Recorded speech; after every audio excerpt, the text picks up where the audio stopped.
بلندن رد بيجن بلندا وقدو بلندا هم دستريجن سربست بيجن قرآن دو خازن بلز قابان باويجن كيماز kimiz biz işte nabite şu nabite Beytullah bela Beytullah gibi tam Kürt boyunda hem bezin bilindin sen şimdi gidip çekebilirsin beni sen git elinden al bu sabahleyin şeylerin devamıdır klibin devamıdır Sadreddin Yüksel Hoca Efendi o zamandan sonra bir gerçektir onun gibi bir alim bu toprağa gelmemiştir Sadreddin Yüksel Hoca benim hocamdır. En az 15 yıllık 20 yıllık beraberliğimiz vardır. Şeriatçı Şehit Metin Yüksel'in babası.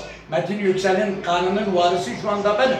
O meşildarlar Allah fırsat verirse eğer İslami Kur'an'ı davadan herkesten hesap sorulacaktır. Onun için Erbakan, Necmettin Erbakan merhum benim Süleyman'a Mahiyetine gelirken ben sıra Hacı Seyfettin'i söyledim. Hacı Seyfettin elini tutmuştu. Ya hakikaten sen şimdi Erbakan Hoca mısın? Erbakan Hoca diyor Hacı Seyfettin. Valla ben Erbakan'ım.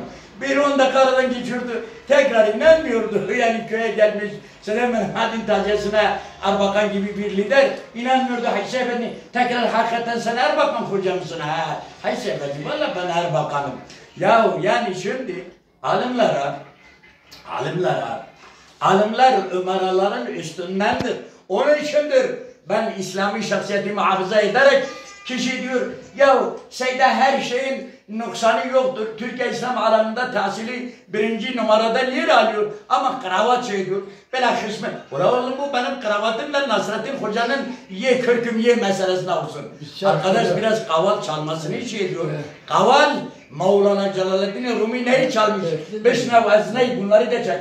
Beşnev Ezney bir sefer bunları da çekin. Beşnev Ezney çün hikayet meykunet ki az cüdayiha şikayet meykunet kaval neyi çalmak da bir maharattır. Nefes alıp